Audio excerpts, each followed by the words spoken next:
Good morning, everyone. Thank you so much for joining us here in these series of talks promoted by the United States Spiritist Federation. We meet every Saturday morning at 11 o'clock Eastern Time. And today I'm very happy to be here and host this talk by Paulo Bispo. Paulo will be talking to us about the influence of the spirit cell in cell physiology. But before I turn on to Paulo, I would like to take a moment to do an opening prayer. And with that, I would like for all of us to perhaps close our eyes. Let's just be in the moment, breathe deeply, and take this opportunity to open our hearts, our minds, and connect with all that is good. Connect with our spiritist benefactors, God, Jesus. Let us connect with all the spirits of light who are here today, who guide us through our lives on earth. And we ask that all of us be blessed. We also ask for Paulo to be the recipient of this divine inspiration during his talk, and that all of us may be touched by these words in our lives. So be it. With that, I would like to welcome Paulo. Paulo, hope you are doing well. Thank you. So it is quite great to have you here to talk about this topic, right? Basically, the title of the topic is the influence of spirit cell in cell physiology. I hope I'm saying this wrong. The influence of the spirit in cell Uh-huh. physiology. And I just keep thinking that most of the world was interrupted since March of last year due to the pandemic. This topic really reminds us of the perhaps the interconnectedness between our material and spiritual bodies. I That's do right. Yeah. appreciate, yeah, and I do appreciate enlightening us on this important and timely subject. But before you begin with this important message, I would like to formally introduce Paulo. Paulo Bispo is an active contributing member of the Allan Kardec Spiritist Society of Massachusetts. He's also a member of the U.S. Spiritist Medical Association. He is a microbiologist and infectious disease research scientist. His education is from the Federal University of São Paulo in Brazil, as well as the University of Miami School of Medicine and Harvard Medical School. Currently, professionally, Paulo is an academic scientist in Boston. Paulo, I want to welcome you once again and take this opportunity to remind everyone in the audience, please, as you listen to Paulo, send your questions. We will allow time once Paulo concludes his presentation to answer your question. Paulo, please begin. Great. Well, thanks a lot, Marcia, for the introduction. And good morning, everyone. Good morning, Marcia. And thanks again for having me here today. I'm really excited to share this topic with you all. And also, thanks for giving me the opportunity to do that here. So I'm going to talk about this topic on the influence of the spirit and mind in the function of our cells, in the physiology of our cells. And I hope you all enjoy the information we're going to share with you today. I also hope you engage in the discussion later during the Q&A session. So let me share my slides here. I have a couple of slides I want to show.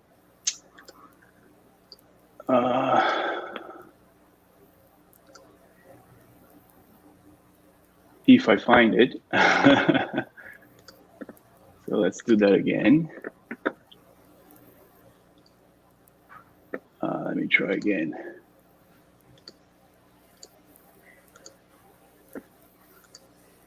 Here we go. Can you just confirm that you can see my slides? All good? Yes. All right. So let's start. So what I'm gonna do in the next 40 minutes or so is to present and discuss some selected hypotheses on the control of our body functions that were extracted from spiritist books, especially from Evolution in Two Words, that was dictated by the spirit of André Luiz and written by Francisco Cândido Xavier. And I want to combine this information with a very quick overview on the evidences we have collected in the past decades by scientific experimentation on the impact of our mind, thoughts, emotional states on the physiology of these small units of life that we call cells, and how that results in downstream systemic consequences that are going to determine our physical health. So the World Health Organization recognized the existence of more than one dimension that determines our health. So the definition of health by the World Health Organization says that it's a state of complete physical, mental, and social well-being, and not merely the absence of disease or infirmity. And this is nice because, as I said, it recognizes the existence of more than one dimension to our lives. We're not just biological entities, we're spiritual entities, we're social animals as well. And all of these dimensions, they determine our health.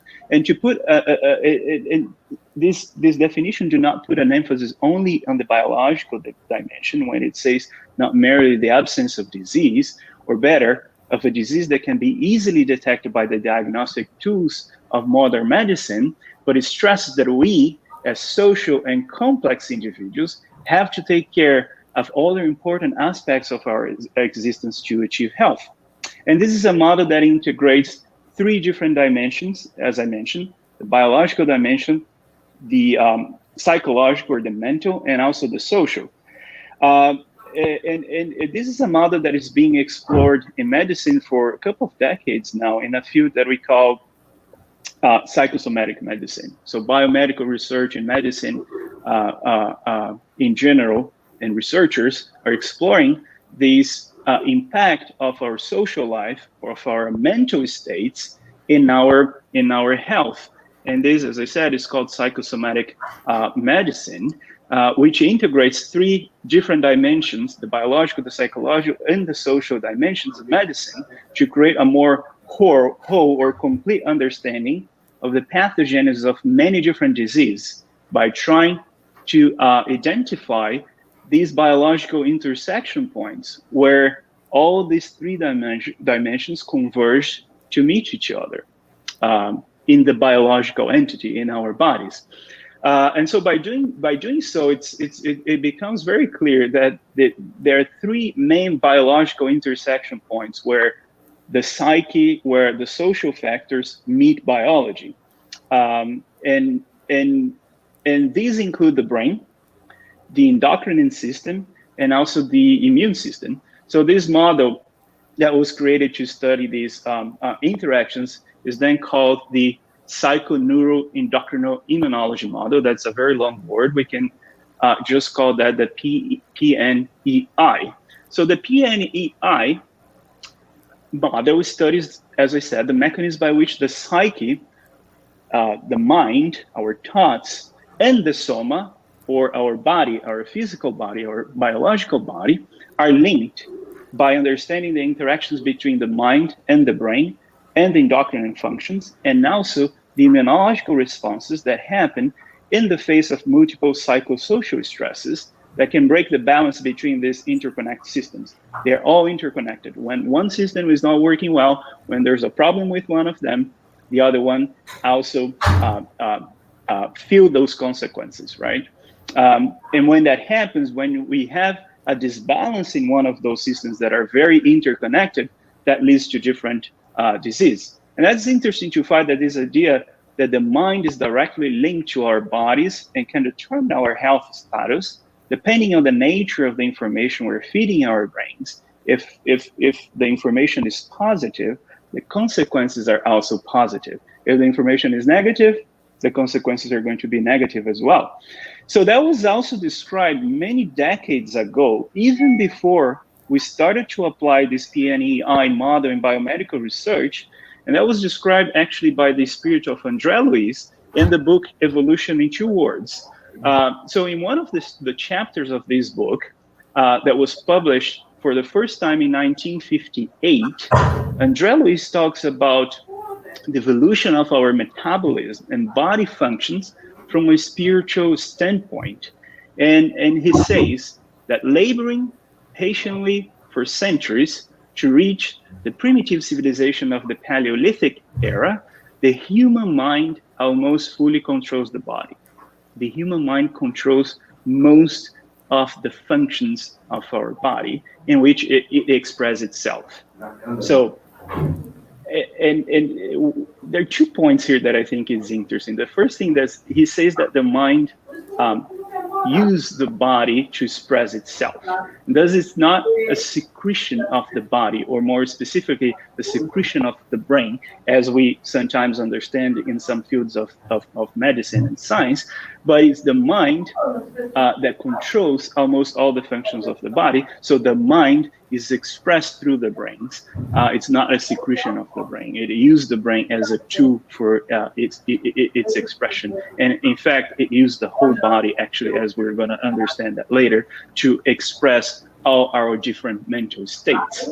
And here, then he says that it proceeds to manage the process of the metabolism and its organization and adaptation through the coordination of its own impulses over the albuminoid elements of the cytoplasm. And here's is a point to the existence of a link between the mind with the specific parts of the physical body. In this case, a part of all of the cells that make up of our body that is called the cytoplasm. So the consequence of this connection between the mind and the body is something that we're now aware of because of the psychosomatic medicine research, using the PNEI model that has been elucidating through experimentation, the positive and the negative effects of the mind-body connection, of the mind-body interactions. And I will show you a couple of examples, particularly on the impact of psychosocial experiences and the risk of developing infectious disease. So the first studies on this area were carried out in animal model. And this particular model that I'm showing here, the researchers infected rhesus monkeys with this virus here that is called the simian immunodeficiency virus, or CIV, which is a very similar virus to HIV that cause AIDS in humans. These viruses cause a similar disease in monkeys as well. So what they did was to infect these monkeys and then separate them in two different groups. One group was uh, in a stable social condition throughout the whole experiment. The whole experiment was carried out for 10 weeks. So the first group was put in this stable community, this stable environment where animals in the cage were not changed. So they had the opportunity to create bonds between each other and remain part of the same small social community for the whole experiment. The other group had animals that were constantly switched from the cages, did not have time to form those bonds, and had to adapt to a new group frequently during the experiment. So what happened here is that the individuals in the stable social conditions, of course, were less aggressive and had less conflictual interactions. Um, there was sort of the result of this more healthy and more stable social environment. The animals in the stable social environment, they had this tendency to be more aggressive. There was more fights. There were more conflictual interactions between them to be accepted in that community. So that, of course, creates psychosocial stress for those animals. And again, both of those groups were infected with SIV. So then the researchers looked at the viral load between those two groups of animals, and what they found is that the animals in the stable social conditions had less viral particles circulating in their bodies at the end of the experiment. They had more antibodies at week 8 against this particular virus. IgG is one of the forms of antibodies that we form against different pathogens, and these animals in the stable groups had more of these antibodies that fight the infections, and they survived longer as well. So later research on humans showed similar results as well. So this group here studied 54 HIV positive men with a steady viral load. So that means that the viral load was not changing a lot over time. So they select this group because they wanted to see the impact of this same similar social inhibition or social environment in the viral load of human beings infected with HIV. So then they separated these group in two different groups according to their social interactions, and then determined their social inhibition score by a composite score that used a bunch of different questionnaires and a bunch of different tools that are very common in psychology. So then they studied different things. They studied the autonomic nervous system activity in these two groups, the HIV load, the amount of these cells here that are very important immune cells. Those are lymphocytes that fight infections. And these are exactly the cells that HIV can infect and kill. Okay, so the more you have, the more CD4 T cells you have, better is the immune system. And they also look for the virological responses to treatment. And what they found was that the socially inhibited individuals had a higher autonomic nervous system activity. So their brain or their nervous system was, let's say, a little bit more stressed. It was more active. And that is part of the autonomic nervous system is divided in two. And one that is very important here is the sympathetic nervous system, because the sympathetic nervous system is responsible for the generation of two molecules, noradrenaline and also adrenaline, that are molecules that we produce when we are stressed in stress conditions. And these molecules here, we know that they have receptors in immune cells. And what happens when they bind to the immune cells, they decrease the expression of two very important natural antiviral molecules that we call interferon A and B, or alpha and beta. So these individuals here that are socially inhibited, they had a higher activity of this particular part of their nervous system, and just they could potentially have a lower expression of these natural antiviral molecules that are produced by our immune system. If that happened, then we'd probably see an effect here as well in the HIV load, in the levels of CD4 for cells and also the virological response to treatment, and that happened. So this group here that was considered the socially inhibited group, they had viral loads that were higher than the other group, 8 times higher than the other group, and a poor response to the treatment as well. So they had less viral reduction after treatment, and no significant increase in the CD4 counts. And then, of course, when we look at this, we can ask the question, okay, if negative mental states can impact the pathogenesis of HIV infection in human beings, if we try to take this stressor out, if we try to cope with that stress, with the stress of having HIV, of other psychosocial stresses that are common in the environment, what happens with the disease progression? So that study here looked at the 3 different groups that used spirituality for coping with the fact that they had HIV. So they included 177 HIV positive patients, and then they looked for psychobiological factors, as I said, spiritual coping, and also the viral load and the levels of these immune cells. They followed this group for 10 years, and they saw each of these patients every 6 months. So after 10 years, this is what they found about the coping mechanisms in this group. 65% of them used spirituality for positive coping, 7% of them for negative coping, and 28% of them did not use spirituality for coping. And that's what they found here. So they created a statistical model to calculate the longitudinal effect of the positive and negative spiritual coping on HIV load and CD4 counts. So by using this, they can create this number here called T ratio that is usually important, relevant when it's over 1.9. And also they calculate the p-values, which is a calculation that we use to determine if the differences between 2 groups are statistically significant or not. And it should be smaller than 0.05 when it is significant. And as you can see here, it was for all of them. So as a conclusion here, you can say that positive spiritual coping is associated with a better response, or a better response of our immune cells, right, of our immune system, to control the number of viral particles in our body.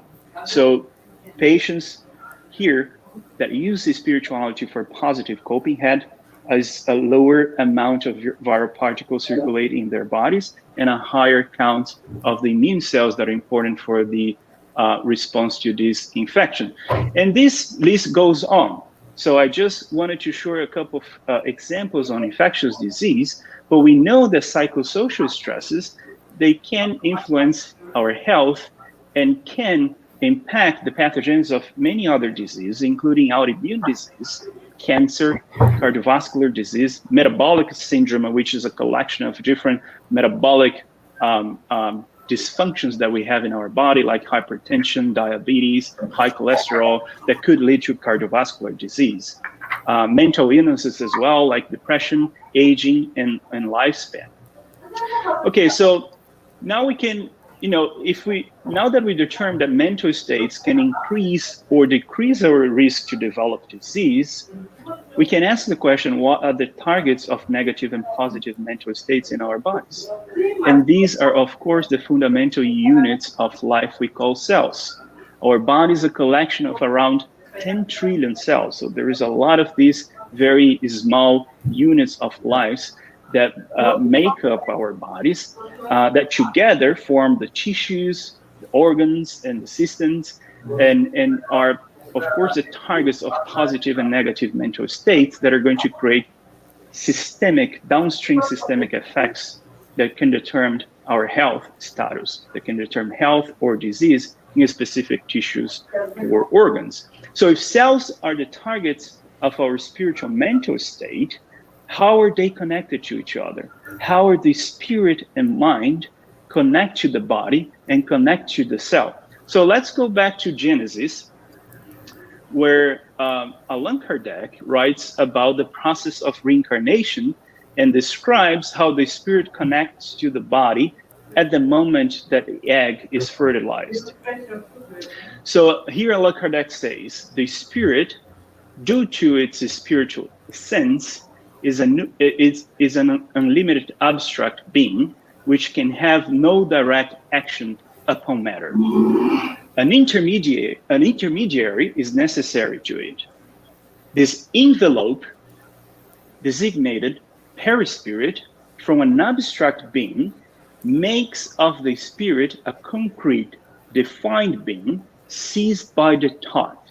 So here he says that the intermediary, the perispirit that is between our body and between our spirit, is a reflection of our mental states, our mental landscapes, or our mental screens.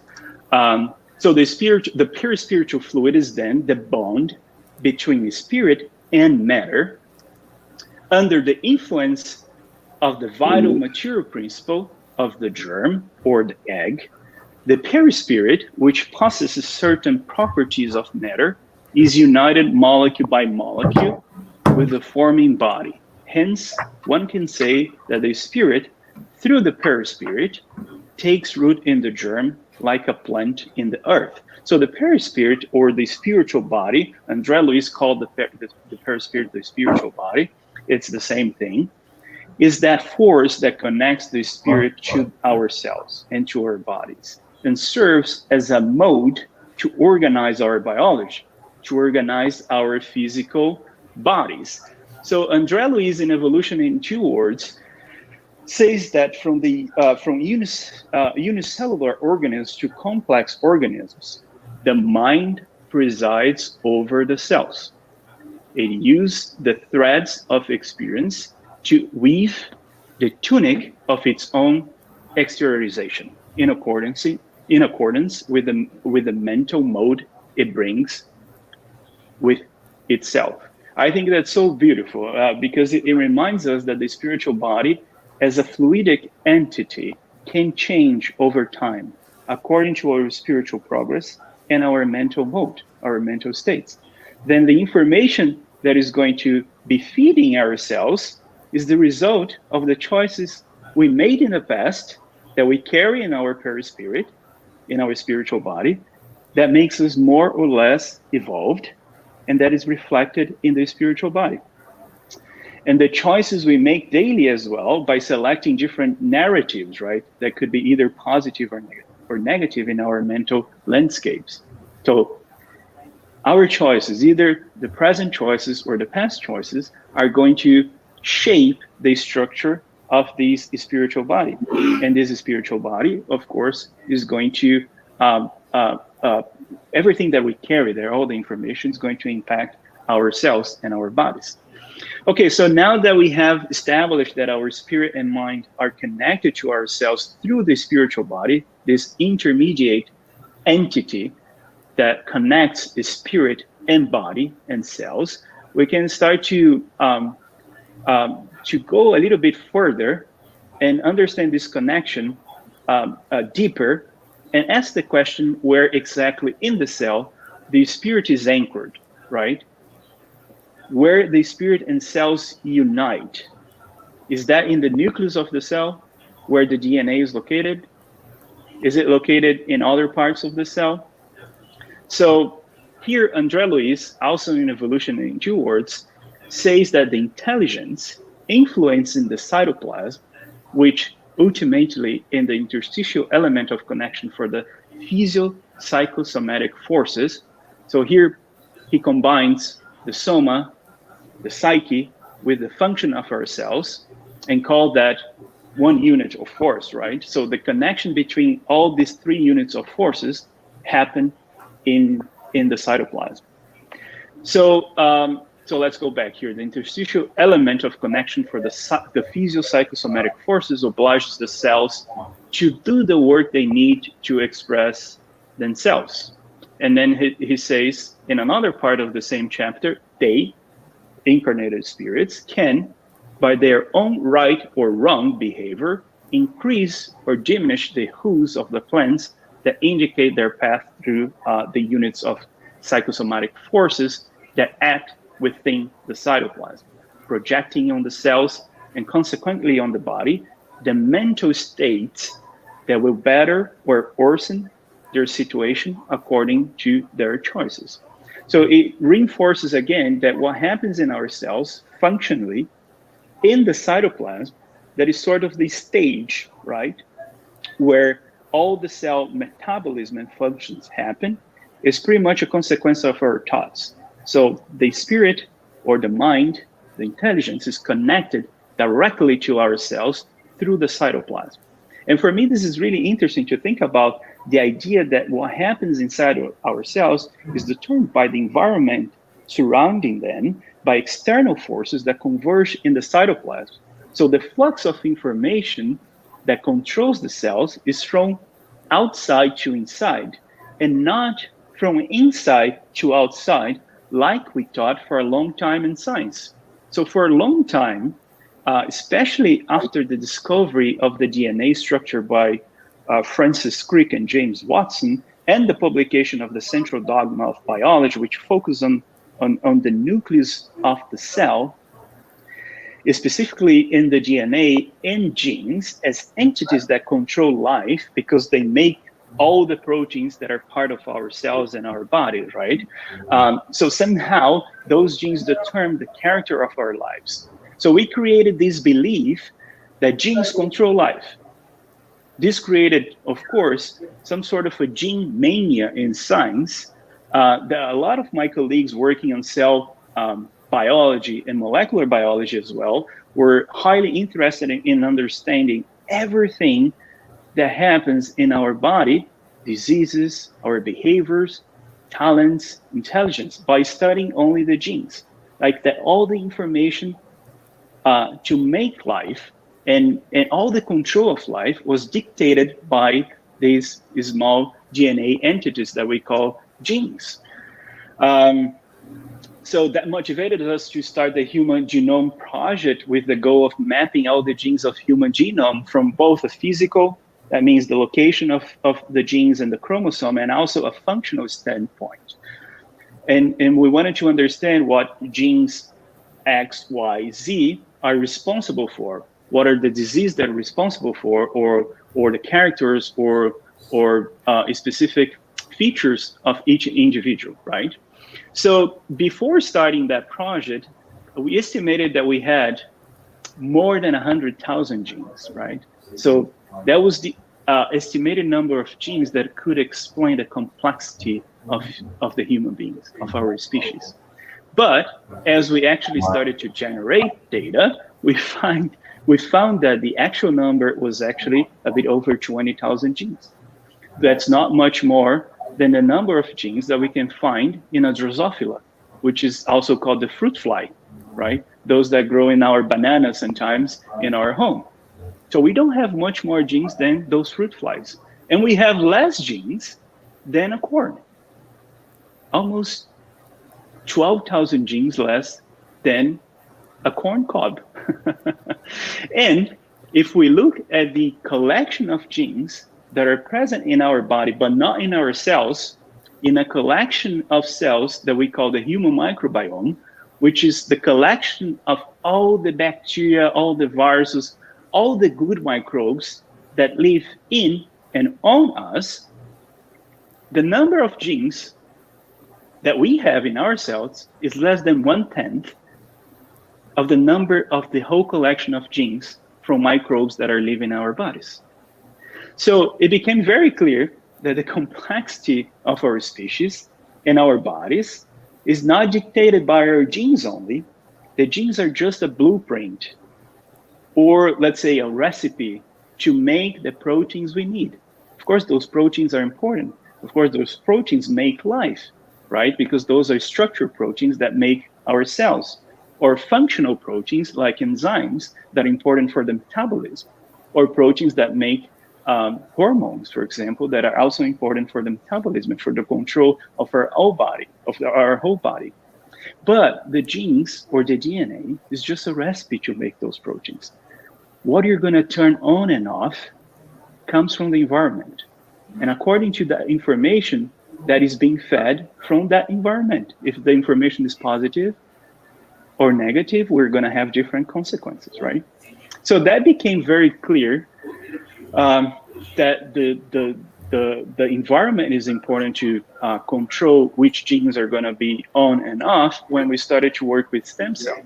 So stem cells are cells that are capable of making all the specialized and differentiated cells in our bodies, like neurons, liver cells, muscle cells, bones, and etc. So they're very different from one another, right? Neurons and liver cells and bone cells, but they all come from the same germline cells that we call stem cells, right? So stem cells are like a blank check, right, for the creation of these different cells in our bodies. And because of that, these cells became of high interest in biomedical research to treat a lot of different diseases by replacing the sick cells with a healthy one made in the lab.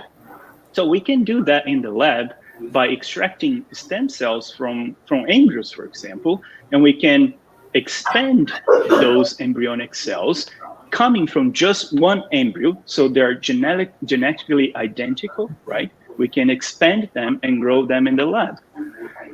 But then, how, oops. Can you just confirm that you can still see my slides? Yes, okay. Yes, we can. Thank you. Okay, perfect. So these cells, as I said, are genetically identical. So how can we differentiate them?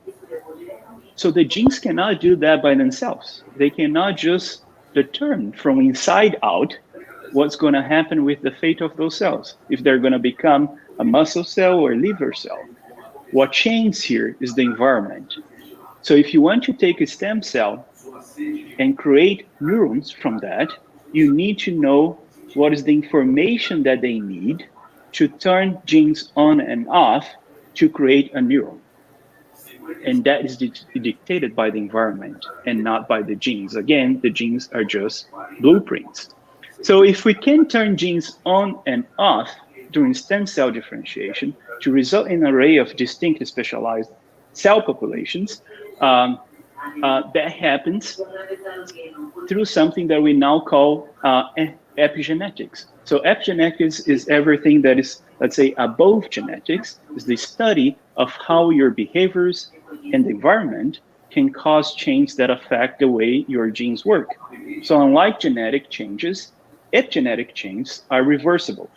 So genetic changes like mutations, deletions, they're not reversible, but the epigenetic changes are reversible and do not change the DNA sequence. The DNA sequence keeps the same, is still the same.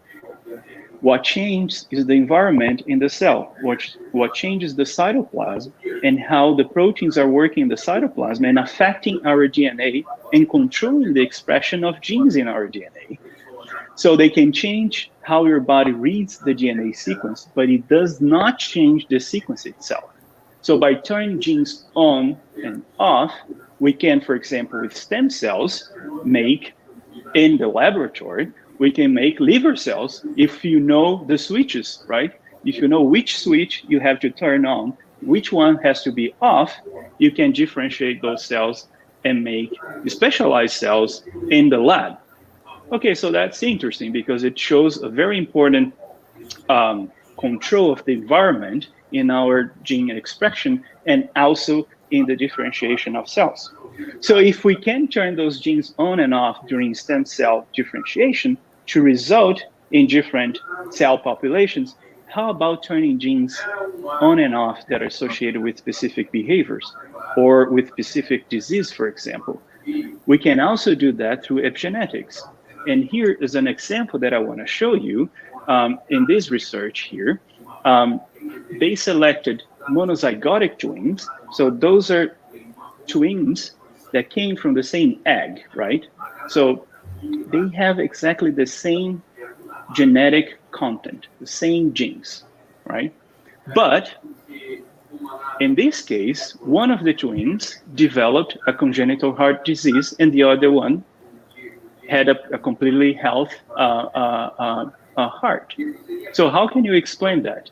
If the genes are the same, with the genetic material is basically the same, how can you explain that?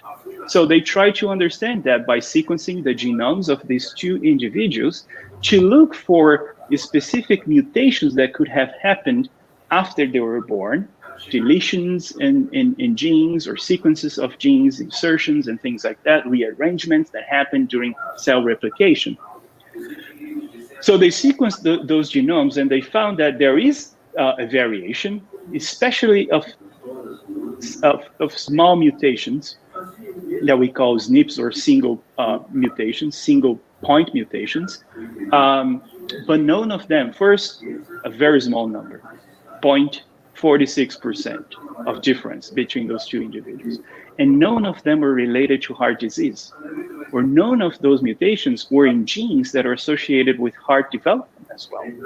So then what they did was to look for markers of epigenetic modifications in their genomes. And what they found with this specific epigenetic modification that we call methylation. So methylation is one of the ways that we can turn genes on and off. What they found is that the person, the individual with a heart problem, had much more epigenetic modifications in its genome than the other one that had a healthy heart. And those epigenetic modifications were mainly associated with genes that control heart development and are associated with heart disease.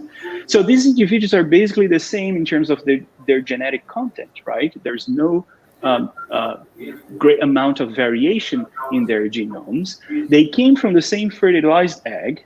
So what is the only difference between them that could determine one having these epigenetic modifications that lead to congenital heart disease, while the other one has a perfect and healthy heart?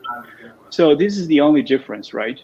The only difference here, and it's a massive one, although they have the same genetic makeup, although they probably look alike and probably have a lot of things in common, they're completely different and individualized intelligences. They're two completely different spirits that because of that have different spiritual bodies as well. And those spiritual bodies are imprinting different informations in their cells, right? So the information that we're feeding our bodies through the spirit and the spiritual body is going to imprint modifications in our cells. It's going to imprint modifications in the expression of genes in our cells through these epigenetic modifications. And here's a study that shows that the mind can impact the epigenetic process in our cells. So here, there's a lot of different examples, and I selected this one here. That is a study that looked for the impact of depression and anxiety, maternal depression and anxiety, in the brain development, of the infant, right, of the baby. So they found that mothers with depression and anxiety, their babies are born with the specific modifications in the prefrontal cortex. And they did that with 1 month-old infants. So the density of these areas were impacted. They had less neurons in their prefrontal cortex. So they wanted to understand the mechanism of these impact in brain development in infants of mothers that had depression and anxiety. So they included 42 different patients, and what they did was to extract the blood from the umbilical cord, and then they extracted DNA, and they looked for specific, not differences in gene content, but they looked for specific epigenetic modifications through different mechanisms in the blood in the umbilical cord. And what they found was that there were around 218 modifications in the DNA of these umbilical cords that were associated with structural modifications in the white matter of these babies that have, a smaller density of their frontal cortex. So it shows that, the mental states of the mother, either depression, anxiety, negative mental states, emotional states, can impact the methylation or the epigenetic of the cells of the infants as well, of the babies. And that it translates in this case into impacts in brain development. So just to start to finish, I think I was able to show so far that, our mental states, our spiritual states can really impact the function of our cells through different mechanisms.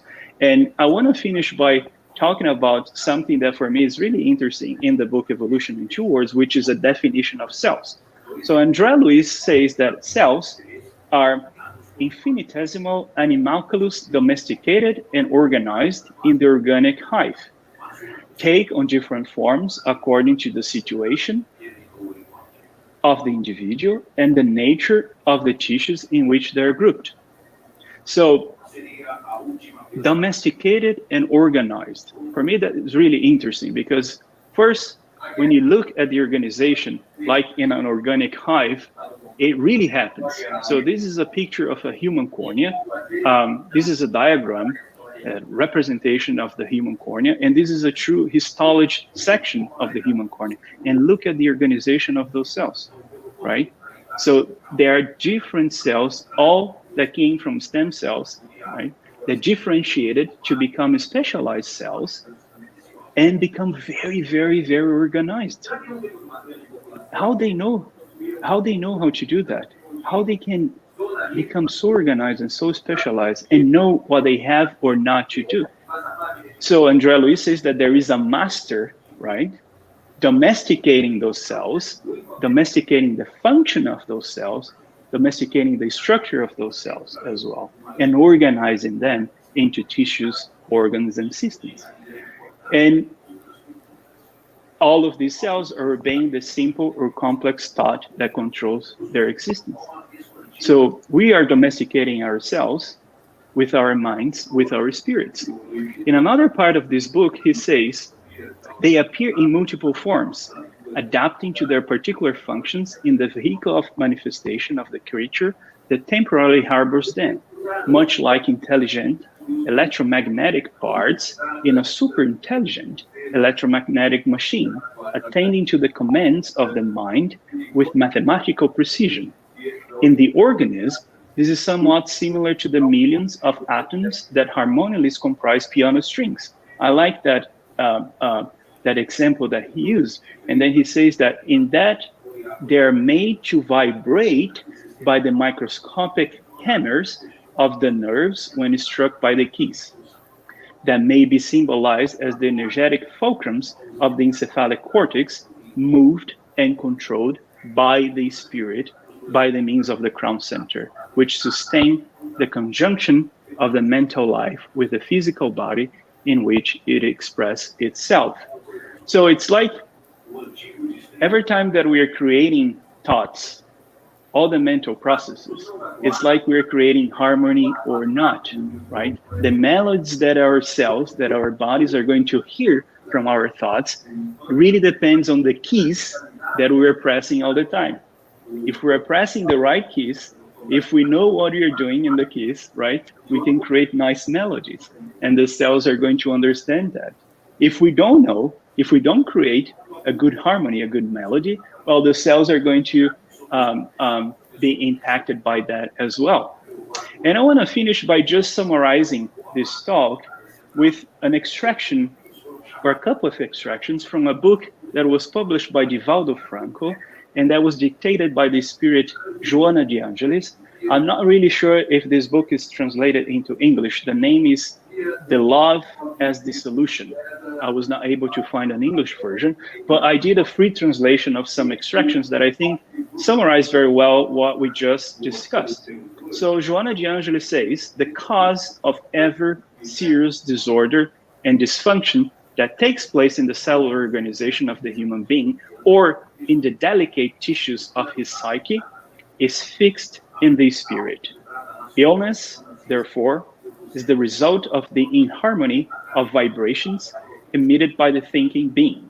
These constant waves, which are generated by the mind, interfere in the psychological instrument, generating psychological, psychiatric, and organic disorders. The entire structure of body cells vibrates in the semi-material mode of the perispirit or the spiritual body, which is a model of biological organization.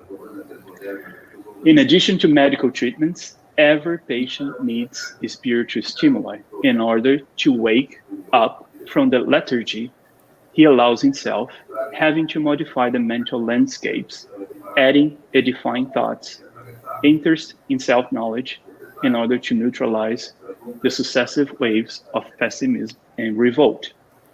So with that, I want to finish here this presentation, and I'll be very happy to take questions and discuss the questions that came in through the chat. Thank you. Thank you so very much, Paulo. Wow, complex, difficult, but indeed very enlightening discussion. And I love the fact that you're bringing to us, to the audience that perhaps has read some of the books that you brought to us, Allan Kardec Genesis or Evolution into Worlds, or even this one. By Joanna De Angelis, some very Mhm. good explanation on how to interpret those thoughts or how to Yeah. connect those thoughts. So thank you. We are now open for your comments and questions, and we have one. So Daniel, hi Daniel, says, "Hi Paulo, what do you think about the idea that the physical body also Uh-huh. can Yeah. affect the spirit in a reverse mechanism?" Yeah, I think that's interesting because we come here to Earth to evolve and progress, right? And we are connected to our spirit and to our spiritual body. So I do think that, Emmanuel talks about that actually in a book called O Consolador. I don't know the translation for that. I don't know if there is a translation for that. But, there is sometimes a specific physical issues, physical problems that we come to Earth with this sort of, it's part of our program, right? We want to come here to get rid of some spiritual problems. And sometimes those spiritual problems express as disease. And some of this disease, we cannot choose if we're going to have them or not, right? And that is one of the ways that we can actually fix or correct our spiritual body. So I think, Daniel, there is a reverse mechanism as well, because some of these diseases that we express here in our physical bodies could be actually the mechanism that we're healing our spirits. So there is, I think, a reverse mechanism. Because one of the things, just to end this, in some books there are mentions that for each cells in our bodies we have a cell as well in our perispirit, right? So just think about that. Our perispirit is like the same composition, although it's not material, it's same material, but there are cells connected to each cells. So if we have diseased cells in our bodies, those have also a correspondent in the spiritual body. And sometimes, the disease cells in our bodies is actually the way that we use to correct the cells in our spiritual body. Fascinating. Thank you. Right? It's a dialogue. Hi, Kirsten. Kirsten has asked, is the turning off and on of genes solely from the environment? I thought it could be both intrinsic and extrinsic factors. Yeah. Well, when I say environment, I'm talking about the environment around the nucleus, right? So there's definitely intrinsic factors as well from the bodies that are regulating our gene expression. For example, different hormones, right? Different molecules that we make under stress that can control gene expression. So those are intrinsic factors. But then I could ask Kirsten how those intrinsic factors that we produce are regulated by external factors, because they are regulated by external factors. They are regulated by the spirit. As André Luis said in the last slide that I showed, the spirit is connected to the body through the crown center, right? And through the pineal gland as well. So the pineal gland is very important to control the endocrine system. Okay, so basically, when you talk about endocrine system and all the hormones that we're producing, it's basically a consequence of our mental states. Some of them, right? If we are in conditions of psychosocial stressors, for example, we can change some of those hormones because our spirit is directly linked to the pineal gland. And the pineal gland is really important to control the pituitary gland, which is sort of the master of the endocrine system, right? So there are definitely both factors. We do have a lot of intrinsic factors that are regulating, because we have to think about this. So the spiritual dimension is energy, right? But the biological dimension is chemistry. So all of these things that we say, our thoughts, our mental states, our emotional states, are going to translate into biology. When we think about that, we have to think that this is going to be translated into chemistry, into organic chemistry, right? Into hormones and molecules that are going to later control gene expression. This is awesome. Thank you. And I keep thinking it's physics and chemistry, right? Energy and Yeah. chemistry. Yeah. So L Katz is asking, are there any scientific studies which support the existence of a spirit body? Yeah, probably not calling that name, but there are Okay. studies on the model of biological organization, which is pretty much the same thing, right? That mode that organize our bodies and our biology. There are studies on that. We just don't call that a spiritual body. I hope that's sufficient answer, and maybe we can bring that later on. What Sure. would be those studies? So, hi Yasko. Yasko is asking, fascinating topic, dear Paulo. Viktor Frankl found that among those that endured better the horror of the Hmm. Holocaust were the ones with higher sense of purpose in life. Yeah. Today, we hear that existential emptiness, more or less the opposite, is underlying the rise in numbers of depression, suicide. In your opinion, how is this chain of spiritual, social, immunal, neurochemical state of a patient spiritism can intervene to more Yeah. effectively reverse this tendency? Very good question, Yeah. isn't it? That's a great question. Thanks, Yasko. So I think the first important thing to say is that as we are beings with multiple dimensions, with a spiritual dimension, with a social dimension, and a biological one, you need to take care of all of them. So the biological dimension needs to be treated. And the way that we treat the biological dimension is through medical treatments, through molecules, drugs, right, that we use to treat a specific disease. So that is an important thing that I just want to emphasize before we can discuss the spiritual dimension, because I don't like the idea of giving up on the other dimensions to treat just one, right? I think we need to take care of all of them at the same time to actually help more of the patients. And that's a problem that we can have in the spiritualists, because, or in other spiritualist doctrines or communities, that we don't sometimes take care too much of the biological dimension. And that's definitely a problem in medicine, that we take care only of the biological dimension and then don't look to the other dimension. But anyway, so I think that spiritism, can help us in making ourselves happier, healthier, by helping us to change our mental screens, our mental landscapes. So every time that we're reading, studying in groups, and we're learning more about our true existence that is spiritual, right? And we're talking about charity, we're talking about love, we're talking about why we are here. All of that, in my opinion, help us to change our thoughts, to change our mental states, and become better individuals, better spirits, better human beings. And I think, this is definitely one of the ways that we can help people treat disease and have, or not maybe not just treat disease, but have a better and a healthier life, right? Because all of these thoughts, all of these mental states, everything that we are carrying in our spirit, all the past problems, all the current problems, they are all going to be expressed in our bodies, in ourselves. So Joanna de Angelis talks about that a lot. Um, in that book that I mentioned, The Love as the Solution, it's pretty implicit, right? That she creates a narrative that the only way that we're gonna for sure treat our spirits, for sure treat all the disease in our souls, is by learning how to love. And she's of course talking about the Christian love, right? The agape, that unconditional love, and how to put that in practice that we call charity. And Allan Kardec says that without charity, there's no salvation. There's no way that we can fix our problems. There's no way that we can have healthy lives, right?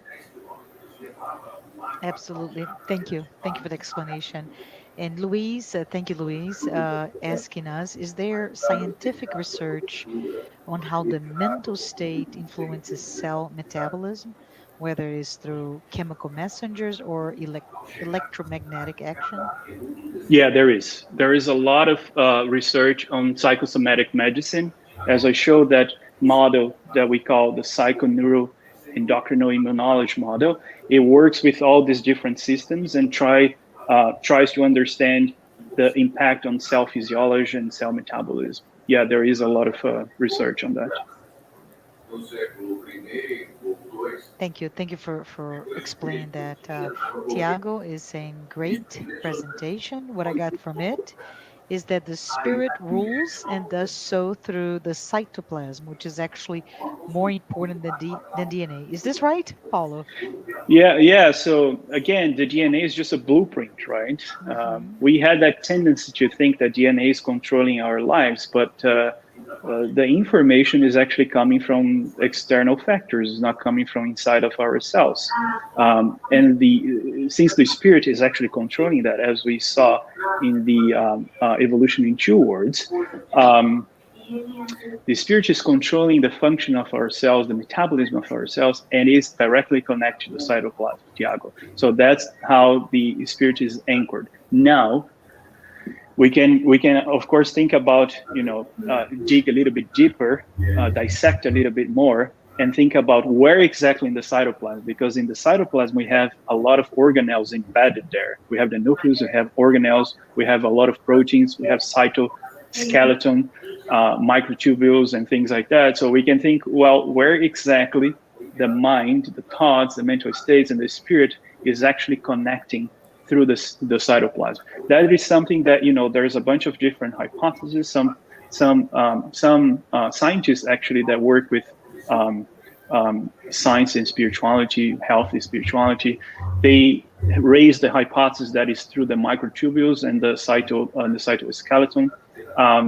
There are some people talking about the mitochondria as well. The mitochondria is a very important organelle in the body. So there are a couple of different hypotheses, and I think, I think it's going to be really interesting to explore that in the future, thinking about, merging these two fields, spirituality and cell biology. And there's a lot of people actually working on cell biology that are not religious people that are looking into that, especially in the function of the mitochondria, in connecting our spirit to the cytoplasm and to the whole cell. Fascinating. Fascinating. So Gregory Bennett is asking, fantastic talk, Paulo. Do you think that the perispirit may have a more direct link with the genes in the mitochondria? The perispirit may have a more direct link. Yeah. I don't know, Gregory. Potentially, you know, I think it's possible. I think that's a nice hypothesis because, you know, we think about the mitochondria as the powerhouse of the cells because it produces the ATPs, which is the molecule that we use for energy, right? To make energy in our cells. Um, but it's not just a powerhouse. The mitochondria is doing a lot of other things, and also there is a talk between. So the mitochondria has its own DNA. It's really interesting, and the DNA comes only from the mother, right?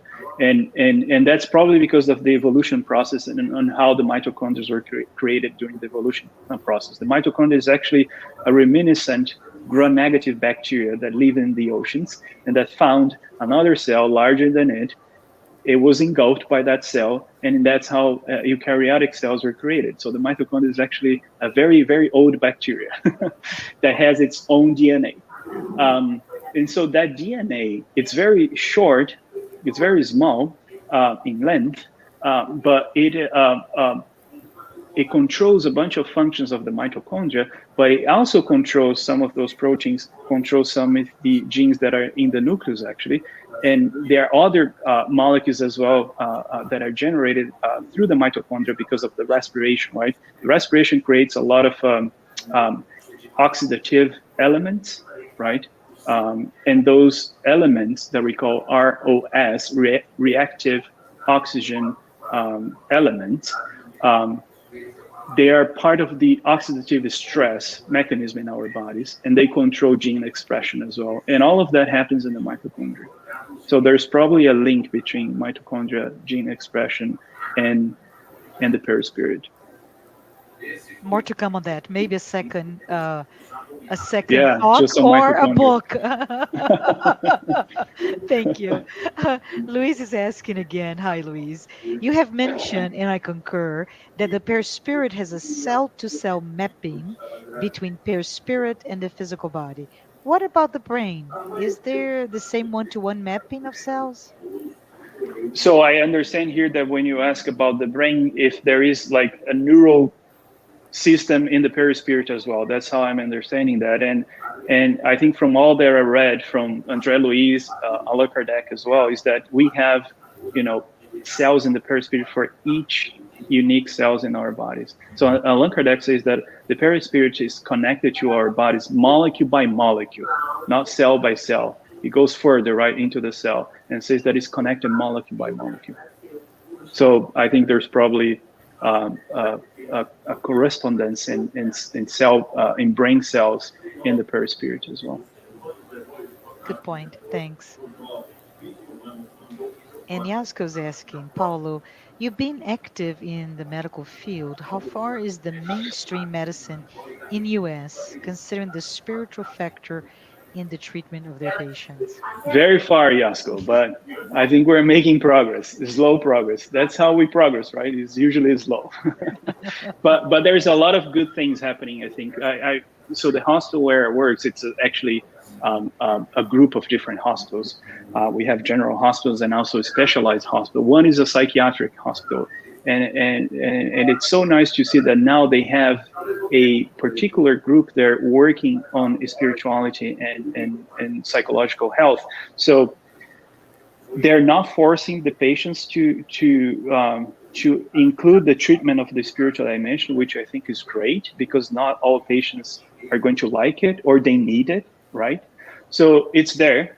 If the patients want to, they can have a talk with a person who talks about the spirituality and includes that into the treatment of psychiatric disease.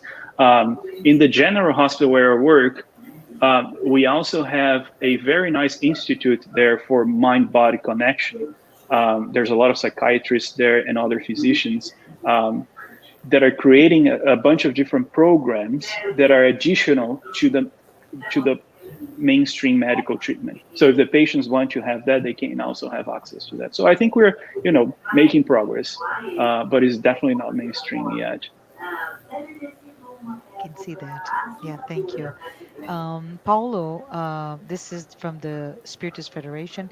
Thank you for alerting us that it is our choice to focus on either our present or past experience to how experiences will express themselves in our bodies. Can you discuss how a negative experience, such as traumatic experience, is expressed through disease? So I think I can, but I think it's very difficult to say negative is emotional experience X is going to become physical Hmm. disease Y. I think Mm. there's no simple correlation like that. We are very complex beings, right? We are very complex biological entities, Mhm. and we're very complex spirits as well. We all have different pasts. We all have different memories in our spirit. We all have carry all those different memories in our perispirit, right?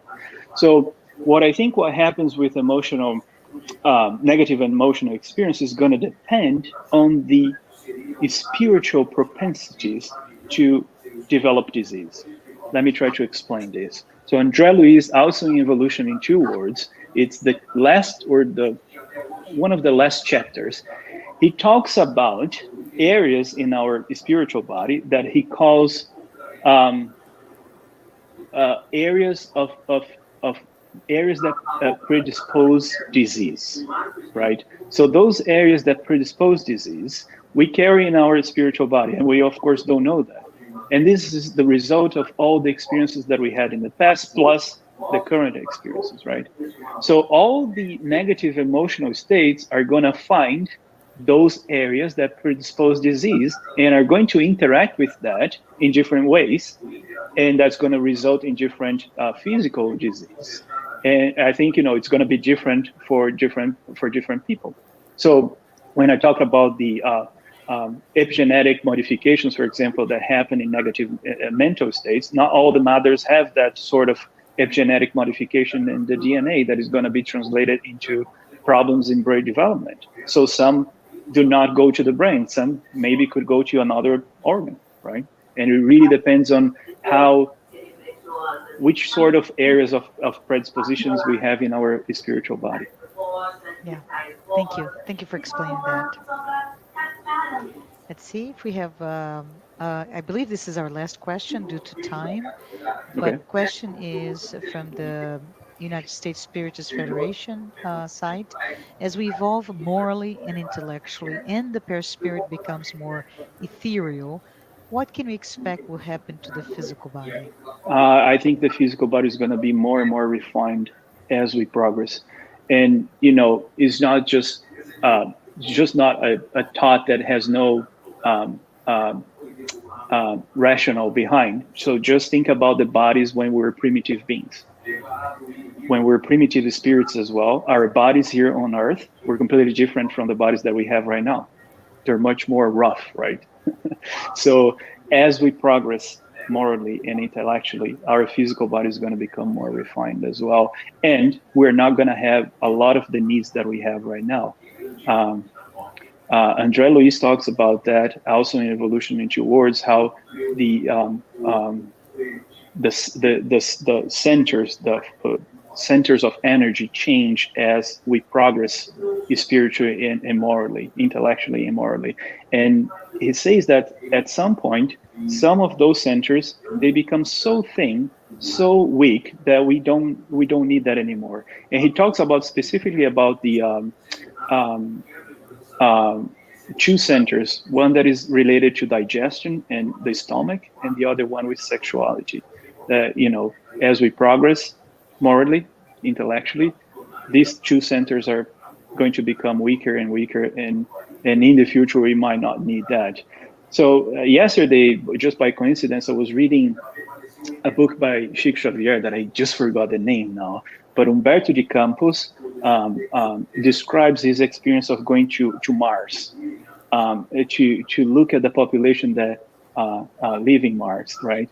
And we know that population in Mars and Jupiter and other planets in our solar system, they're a little bit more evolved than us, right? And he talks about that. He talks that their bodies are so different because they're more evolved, and they don't need to eat the same things that we eat here because they don't have the same necessities. The cells don't need the same things that we need right now. because they're more evolved spiritually.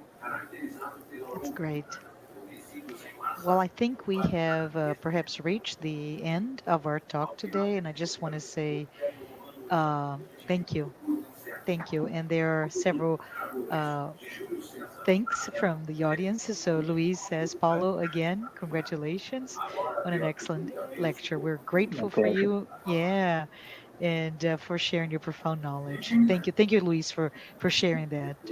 And uh, I just want to say, on behalf of the United Spiritists Federation, thank you. It's truly in touching and inspirational.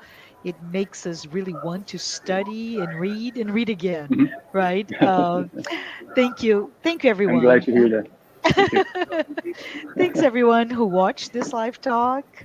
I appreciate all of you who are watching this on a weekly basis, that are following those weekly talks. And I just want to remind us that next Saturday, which will be June 26, 11 o'clock Eastern again, please don't miss Peter Hayes.